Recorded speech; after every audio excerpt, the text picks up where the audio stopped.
A human mechanic rescues the albino alien wolf first part. Wiped the grease from his hands with an old rag as the last transport ship of the day lifted off from Landing Bay 7. The deep rumble of its engines faded into the purple twilight of station, leaving behind only the usual hum of life support systems and distant machinery. He stretched his aching back and looked around his small repair shop, tucked away in the forgotten corner of the station's industrial sector. The shop wasn't much to look at. Spare parts hung from hooks on the walls, tool boxes sat scattered across metal workbenches, and the smell of hydraulic fluid mixed with recycled air.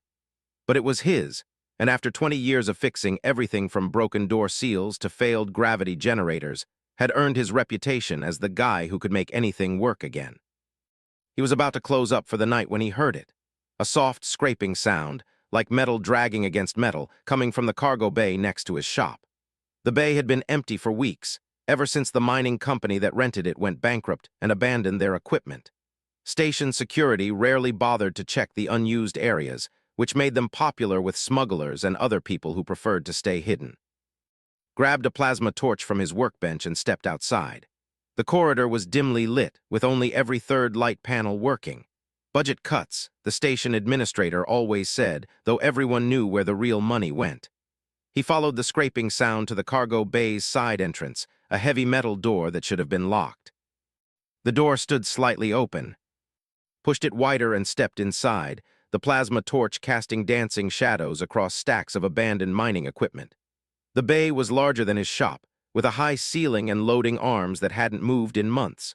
Somewhere in the darkness, something moved. He raised the torch higher and froze. Lying behind a pile of ore processors was the strangest creature he had ever seen. It looked like a wolf, but much larger than any Earth wolf, with pure white fur that seemed to glow in the torch light. Its body was covered in wounds, dark blood matting the pristine fur. But what really caught attention were the eyes that stared back at him. They were intelligent, far more intelligent than any animal should be, and they held a depth of pain that went beyond the physical injuries. The creature tried to lift its head, but the effort was too much. A low whine escaped its throat, not the sound of an animal, but something almost like speech. Took a step closer, and the creature's ears flicked back, not in aggression, but in fear. "Easy there," said softly, the same tone he used when calming nervous clients. "I'm not going to hurt you." The creature watched him approach, its breathing shallow and labored. Could see now that the wounds weren't random. They formed patterns, deliberate cuts that spoke of torture rather than accident. Someone had hurt this creature on purpose, methodically, and then left it here to die. As he knelt beside it, noticed something else. The creature was wearing a collar, but not the kind used for pets. This was made of some kind of dark metal he didn't recognize, covered in symbols that hurt to look at directly. The collar was tight against the creature's neck, and the skin beneath it was raw and infected. "What did they do to you?" whispered. The creature's eyes focused on him with startling clarity. It opened its mouth and made a sound that was definitely not a bark or howl. It sounded like words, but in a language had never heard. The tone, though, was clear enough. It was asking for help. Looked around the cargo bay, thinking fast. He couldn't call station security. Half of them were corrupt, and the other half would just put the creature in a containment cell while they tried to figure out what it was. Medical wouldn't help either, since they only treated humans and the few other recognized species. Besides, whoever had done this to the creature might have friends in official positions. No, this was something he would have to handle himself. "Can you understand me?" he asked. The creature nodded, a very human gesture that sent chills down spine. "Are you from one of the ships that came through recently?" Another nod, followed by a sound that might have been a name, but in that strange language. Made his decision. "I'm going to help you, but I need to move you to my shop. It's not safe here." The creature tried to stand, but collapsed immediately. Its injuries were worse than had thought. Several ribs were broken, there were deep gashes across its back and sides, and its left rear leg was twisted at an unnatural angle. Moving it would be agony, but leaving it here meant certain death. He ran back to his shop and returned with a hoversled used for moving heavy equipment. Getting the creature onto the sled was a delicate process. Every time touched an injured area, the creature would tense and make that almost speech sound, but it never tried to bite or scratch him. It seemed to understand that he was trying to help. The creature was heavier than it looked, its body dense with muscle beneath the white fur. managed to get it positioned on the sled and covered it with a tarp before guiding it through the corridors to his shop. The few people he passed paid no attention to what looked like another piece of equipment being moved around. Inside his shop, cleared off his main workbench and carefully transferred the creature onto it. Under the bright work lights, the extent of the damage was even worse. But as he began to examine the wounds more closely, he noticed something incredible. The creature was healing. Not fast, but visibly. Small cuts that had been bleeding when he found it were now closed. The deeper wounds were clean, with no signs of infection despite being hours or maybe days old. Whatever this creature was, its biology was far more advanced than anything had encountered. He started with the basics: clean water, antiseptic wipes, and gentle pressure on the worst bleeding. The creature lay still, watching his every movement with those intelligent eyes. When accidentally pressed too hard on a particularly deep cut, the creature made a sound of pain, but also something else. It sounded like thank you in that alien language. "You're welcome," replied, not caring how crazy it sounded to have a conversation with what looked like a giant wolf. The collar was the biggest problem. It was clearly causing pain, cutting into the creature's neck with every breath. Examined it carefully, looking for a release mechanism or weak point. The metal was unlike anything in his parts bins, dark and cold to the touch, and those symbols seemed to shift when he wasn't looking directly at them. He tried his standard tools first. Plasma cutters bounced off the metal without leaving a mark. Molecular disruptors fizzled out as soon as they touched the collar. Even his emergency fusion torch, which could cut through ship armor, had no effect. Whatever this collar was made of, it was designed to be permanent. The creature made a soft sound, almost like a sigh, as if it knew what was thinking. "Don't give up on me yet," said. "I've been fixing impossible things for 20 years. This is just another puzzle." He spent the next hour examining the collar from every angle, taking detailed scans and comparing the results to every material database he could access. Nothing matched. The symbols were equally mysterious, showing up as blank spaces in the translation programs he tried. While he worked, the creature began to recover more strength. Its breathing became easier, and some of the smaller wounds had completely healed. It even managed to lift its head and look around the shop with curiosity, taking in the organized chaos of tools and parts. Noticed it paying particular attention to a half-finished repair job on his secondary workbench. A trader had brought in a navigation computer that had been fried by a solar flare, asking to salvage the memory core. The creature stared at the exposed circuits with the intensity of someone who knew exactly what they were looking at. "You know technology," said. It wasn't a question. The creature looked back at him and nodded. Then it did something that made his heart skip a beat. It spoke, not in that alien language, but in heavily accented but clearly understandable human speech. "Yes, I know technology. I'm engineer like you." Sat down heavily on a nearby stool. "You can speak human languages." "I learn fast. Listen to you speak. Your words have patterns." The creature's voice was rough, unused to forming human sounds, but the intelligence behind it was unmistakable.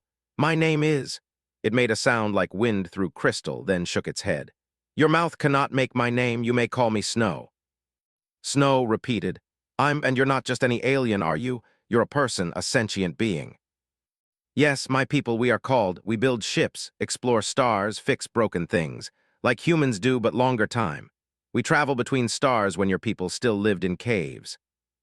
The implications hit like a physical blow. This wasn't just some exotic animal that had been abused. This was a member of an advanced alien species, someone who had been tortured and left for dead. The collar wasn't just restraint, it was a tool of oppression, maybe even slavery. "Who did this to you?" asked. Snow's eyes grew dark with anger and pain. "Slavers. They attack my ship, kill my crew, take me prisoner. They put collar on me, make me work on their engines. Collar makes pain. If I refuse, makes me weak. But I wait, learn their ways, find chance to escape." "And they just left you here?" "I damage their ship when I escape. They think I die from injuries, from collar's poison. They leave me in cargo bay, take their ship for repairs." Snow's voice grew stronger with each word, as if talking about it was helping to process the trauma. "But I not die easy. My people, we are hard to kill."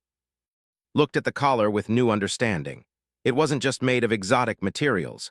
It was a torture device designed to cause constant pain and weaken the wearer. The symbols probably controlled its functions, adjusting the level of suffering based on the victim's behavior. "We need to get this thing off you," he said. "Cannot remove, is made to stay until death. Many of my people wear them now. Slavers spread through our space like disease, capture whole crews, whole colonies. Collar is their mark, their control." "Everything can be removed or broken," said firmly. "I just need to understand how it works." Snow struggled to sit up, wincing as the movement pulled at the healing wounds. "You help me, you make enemy of very dangerous people. Slavers have allies, corrupt officials, mercenaries. They find out you help me, they come for you." Looked around his small shop at the life he had built through patience and hard work. It wasn't glamorous, but it was his. Helping Snow would put all of that at risk. The smart thing would be to patch up the alien's wounds, point him toward the medical bay, and pretend this conversation never happened. Instead, he reached for his toolkit. "Let me worry about that," he said. "Right now, my job is fixing what's broken, and you, my friend, are definitely broken." Snow stared at him for a long moment and saw something shift in those intelligent eyes. Surprise, maybe, or hope. "Why you help me? You not know me, not know my people. Safer for you to walk away." Thought about his answer as he selected a precision scanner from his kit. Why was he helping? Because it was the right thing to do? Because he couldn't stand to see someone suffer? Because fixing things was what he did, whether they were machines or people? All of those were true, but there was something else. In Snow's eyes, behind the pain and fear, he saw something he recognized. The look of someone who solved problems, who built things, who made the universe a little better through skill and determination. It was the same look he saw in the mirror every morning. "Because," he said, activating the scanner and beginning a detailed examination of the collar, "you're an engineer. Engineers help each other. It's what we do." For the first time since it found him, Snow smiled. It was a strange expression on the wolf-like features, but unmistakably warm. "Yes," Snow said, "it is what we do." Outside the shop, station continued its slow rotation through space, its inhabitants going about their nightly routines unaware that in a cluttered repair shop in the industrial sector, two engineers from different species were beginning a partnership that would change both their lives forever. The collar might be unbreakable, the slavers might be powerful, and the dangers might be overwhelming. But it found something worth fighting for, and Snow had found someone willing to fight beside him. The real work was just beginning. A human mechanic rescues the albino alien wolf, second part. 3 days had passed since found Snow in the cargo bay. The alien engineer had healed remarkably fast, though the collar around his neck remained as stubborn as ever. Had tried everything in his considerable toolkit, from basic cutting tools to exotic frequency modulators borrowed from other shops on the station. Nothing even scratched the dark metal. Snow spent most of his time lying on the converted workbench, but his mind was clearly active. He asked constant questions about human technology, station operations, and repair techniques. In return, he shared knowledge about engineering that made his head spin with possibilities. "Your quantum stabilizers are crude but effective," Snow said, watching work on a broken gravity compensator. "My people discovered similar principle 3,000 years ago, but we use harmonic resonance instead of brute force containment." Paused in his work. "Harmonic resonance? That's theoretical for us. We can't get the frequencies to align properly without massive power consumption." "Because you try to force alignment. Better to find natural frequency of quantum field, then match it. Like singing in harmony instead of shouting over music." The alien demonstrated by humming a complex sequence of tones. The gravity compensator in his hands suddenly began vibrating in perfect rhythm with Snow's voice.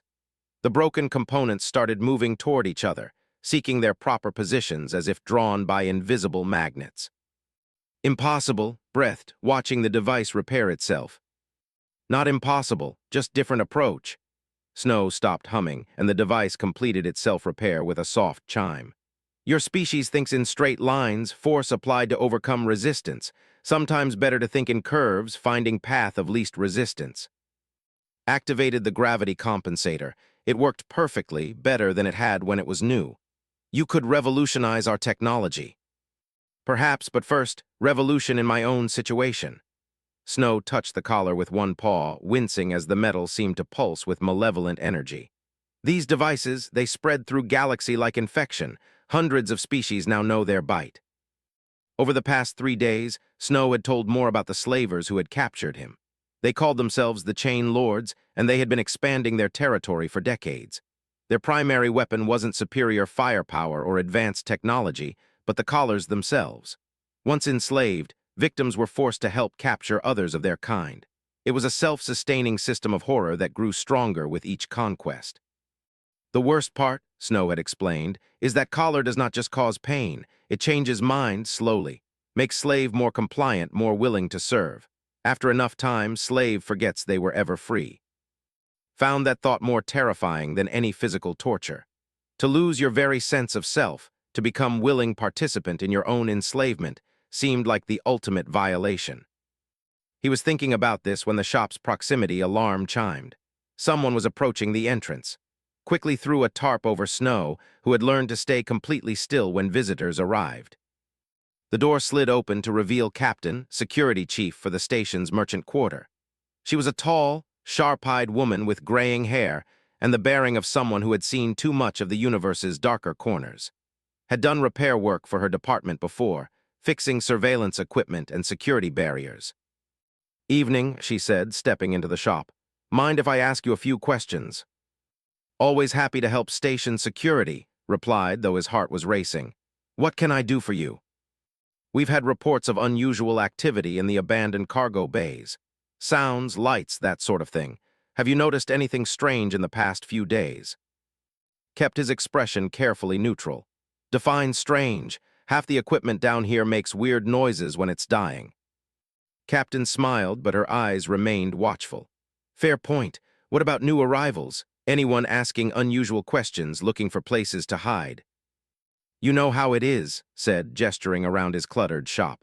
"People come and go, most of them just want their stuff fixed quickly and quietly." The captain nodded and walked slowly around the shop, examining the various projects scattered across workbenches. Her gaze lingered on the tarp covering Snow, but she didn't comment on it. "You've been on this station longer than most. You hear things, see things. If someone were hiding something illegal down here, you'd probably know about it." The statement hung in the air like a challenge, met her gaze steadily. "Illegal is a relative term, Captain. Some of the best people I know are technically criminals in one jurisdiction or another." "That's true," she acknowledged. "But some crimes are worse than others. Human trafficking, for instance, slavery. Those cross every line, regardless of jurisdiction." Felt a chill run down his spine.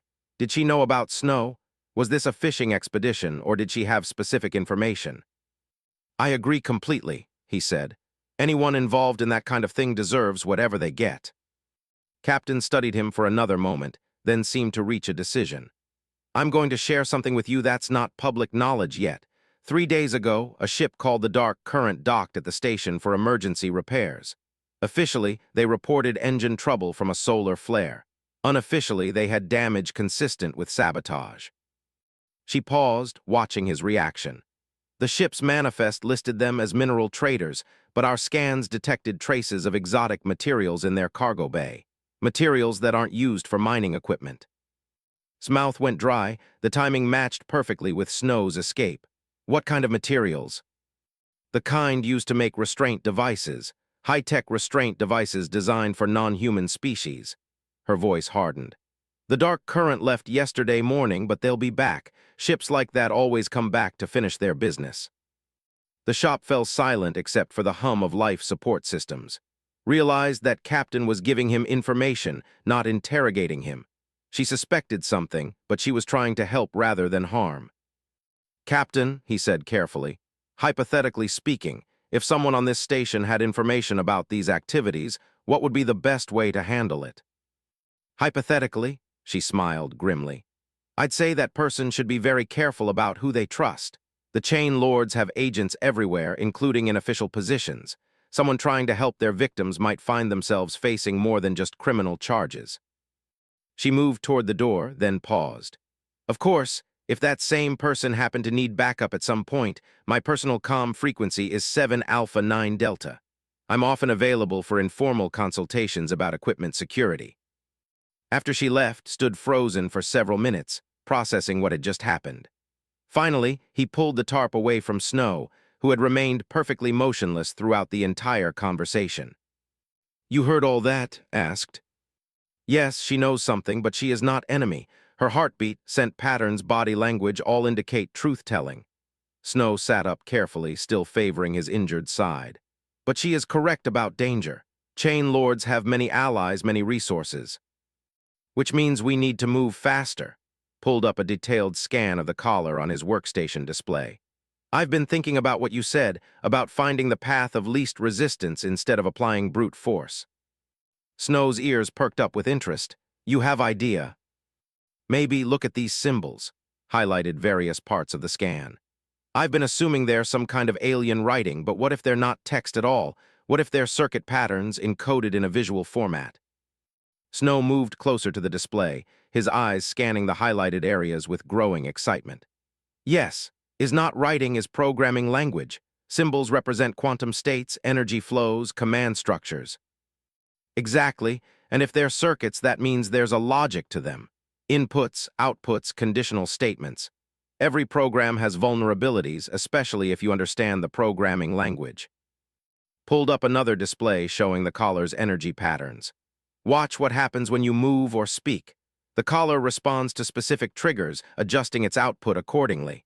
That means it's constantly reading data and making decisions." "Like sophisticated computer system," Snow said, understanding immediately. "But computer systems can be hacked, turned against original purpose." "Right, the question is whether we can decode the programming language fast enough to exploit it." Began overlaying different analysis patterns onto the collar scan. "Your people developed harmonic resonance techniques. Could those be used to interfere with the collar's operation?" Snow was quiet for a moment, thinking deeply. "Perhaps. Collar uses quantum entanglement to communicate with control systems. If we could match resonance frequency, might be able to inject false data, confuse its logic circuits." "How long would that take to develop?" "For normal circumstances, many months of research and experimentation." Snow's expression grew determined. "But circumstances not normal. We have motivation, we have deadline, and we have combination of human and knowledge. Perhaps we try different approach." Snow explained his idea quickly and efficiently. Instead of trying to break or remove the collar, they would attempt to hack its programming and turn it into an advantage. If successful, Snow could use the collar's own communication systems to gather intelligence on the Chain Lord's operations, their locations, and their weaknesses. "Risky," admitted, "if we're wrong about the programming structure or if they detect what we're doing." "They already think I am dead," Snow pointed out. "Worst case, we confirm their assumption. Best case, we turn their own weapon against them." Looked at his new friend, seeing the steel beneath the white fur. Snow wasn't just asking for help to escape anymore. He was proposing to fight back, to strike at the slavers who had destroyed his life and threatened his entire species. "You realize this could take weeks to develop, assuming it works at all," said. "Yes, and you realize that helping me makes you target for very dangerous enemies." Thought about Captain's warning, about the risks he was taking, about the comfortable life he was potentially throwing away. Then he thought about the intelligence in Snow's eyes, the vast knowledge the possessed, and the horror of an entire species being reduced to slavery. "When do we start?" he asked. Snow's wolfish grin was answer enough. They worked through the night, combining human engineering with science in ways that neither species had ever attempted before. Contributed his knowledge of quantum mechanics and computer systems, while Snow provided insights into harmonic manipulation and energy field theory that pushed the boundaries of what thought possible. By dawn, they had a theoretical framework for their hack. It would require precise timing, perfect resonance matching, and a degree of luck that made nervous, but it might work. More importantly, it gave them a purpose beyond mere survival. They weren't just hiding from the Chain Lords anymore. They were preparing to fight back. The shop's lights dimmed as the station's day cycle began, but neither of them was ready to stop working. There was too much to do, too little time, and too much at stake. Outside, Station continued its routine operations, unaware that in one small repair shop, two engineers were developing a weapon that could change the balance of power in a galactic war. The collar around Snow's neck pulsed with its usual malevolent energy, but now both engineers looked at it differently. It wasn't just a symbol of oppression anymore. It was about to become their secret weapon. A human mechanic rescues the albino alien wolf third part. 2 weeks had passed since, and Snow began their ambitious project. The small repair shop had been transformed into something resembling a cross between a laboratory and a war room. Equipment borrowed, bought, or quietly acquired from other shops covered every available surface. Harmonic generators hummed constantly in the background, their frequencies carefully calibrated to match the quantum signatures Snow detected in the collar. The breakthrough had come on the 10th day, when Snow discovered that the collar's programming wasn't just responding to his vital signs and behavior. It was constantly transmitting data to a network of similar devices scattered across the galaxy. Every enslaved being wearing one of these collars was unknowingly part of a vast communication grid that the chain lords used to coordinate their operations. It's like having spy network where spies not know they are spies, Snow had explained, his excitement making his accent thicker than usual. Collar collects data from every conversation, every location, every person slave encounters, then transmits all information back to control ships. Had stared at the data streams flowing across his workstation display, watching thousands of individual signals from across known space. Each pulse represented another enslaved being, another life reduced to an unwilling source of intelligence for their captors. "How many are there?" he had asked quietly. Snow's ears had drooped with sadness. At least 50,000 based on signal count, probably many more in areas where we cannot detect transmissions. My people, your people, dozens of other species, all connected by chains of suffering. That knowledge had driven them to work even harder. They weren't just trying to free one individual anymore. They were potentially developing a tool that could disrupt the entire slaving operation. The technical challenge was enormous. The collar's programming was incredibly sophisticated, with multiple layers of encryption and fail-safe systems designed to prevent exactly what they were attempting. But human determination combined with ingenuity proved to be a powerful combination. Contributed his expertise in quantum computing and signal processing, while Snow provided harmonic manipulation techniques that allowed them to interface directly with the collar's quantum substrate. Working together, they slowly built a picture of the device's internal structure and began developing ways to exploit its weaknesses. The process was exhausting and dangerous. Each attempt to access the collar's programming triggered defensive responses that sent waves of pain through Snow's nervous system. Had to watch his friend suffer through dozens of failed attempts, seeing this white fur grow damp with sweat and his breathing become labored as the device fought their intrusion. "We can stop," had offered more than once. "Find another way." "No," Snow always replied, his voice tight with pain but firm with resolve. "My people have saying, the mountain does not move for the river, but the river always finds way through mountain. We find way through." Their persistence finally paid off on the 14th day. Was adjusting the frequency modulation on their makeshift harmonic interface when Snow suddenly went rigid, his eyes wide with shock and something like wonder. He whispered, "I can hear them." "Hear who?" "Other slaves, other collars on network. Their thoughts, their locations, their pain." Tears began to stream down Snow's face. "There is colony ship captured 3 months ago, 200 of my people including younglings. They are in system called Raven's End, forced to repair chain lord vessels." Felt his heart clench. "Can they hear you?" "Not yet. Connection is one way only, receive but not transmit. But if we can modify programming, create two-way link." Snow's expression grew fierce with determination. "We could coordinate resistance, share information, plan escape attempts across entire network." The implications were staggering. If they could turn the Chain Lord's own communication system against them, they could potentially trigger a galaxy-wide rebellion among the enslaved populations. But first, they needed to test their hack on a smaller scale. "There," Snow said, pointing to a signal cluster on the display. 3 ships in this system, probably scouting for new targets. One carries 12 enslaved beings from species I do not recognize. If we could warn them, help them prepare." Began configuring their transmission array. "What kind of warning? We don't even know what species they are or if they can understand our communication." "Pain is universal language," Snow replied grimly. "Fear, hope, anger, love, emotions translate across species barriers better than words. If we can share feeling of resistance, feeling of possibility might be enough to inspire action." They spent the next several hours fine-tuning their approach. The transmission would have to be carefully crafted to avoid triggering the collar's defensive systems while still carrying enough emotional content to inspire the recipients. It was like trying to whisper a secret through a megaphone without letting anyone else hear. Finally, everything was ready.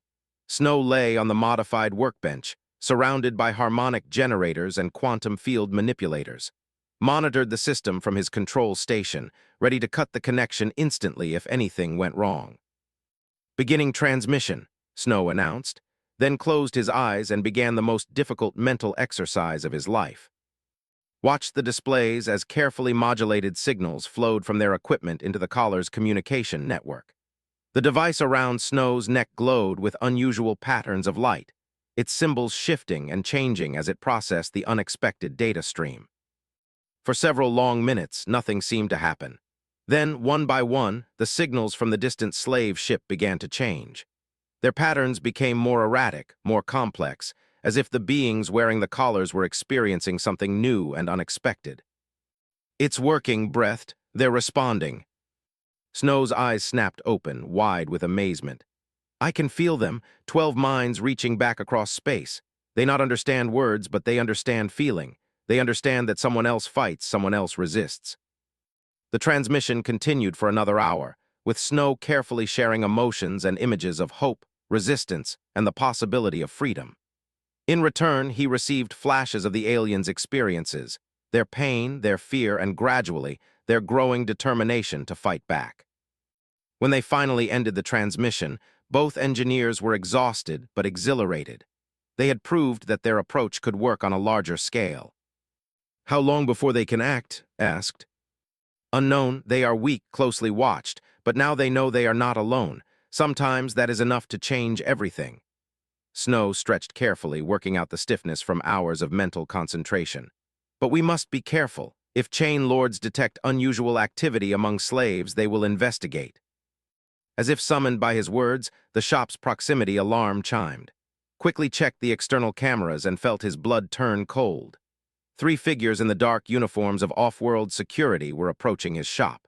Behind them, he could see the distinctive silhouette of a chain lord enforcement ship parked in the station's main docking bay. "They're here," he said quietly. Snow was already moving, diving behind a stack of equipment and pulling a tarp over himself. But both of them knew it was probably too late.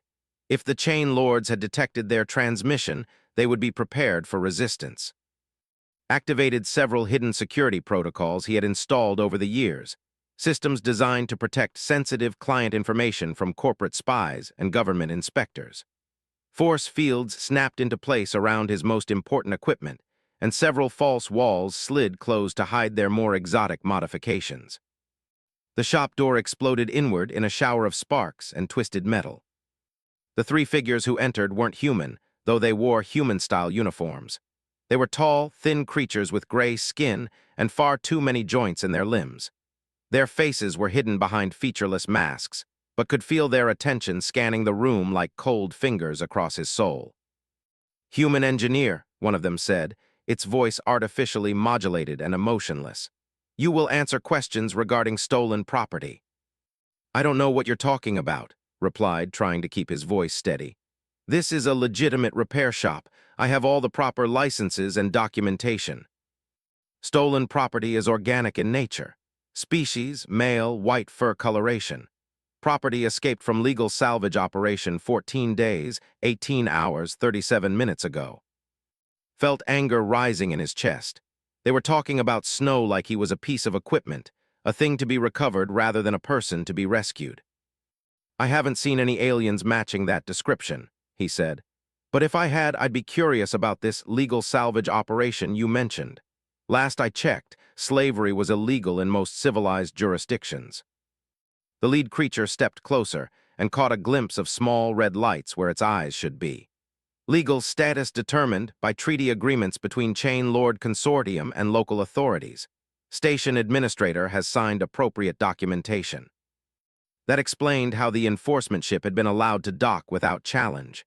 The station's administrator was either being paid off or coerced into cooperation.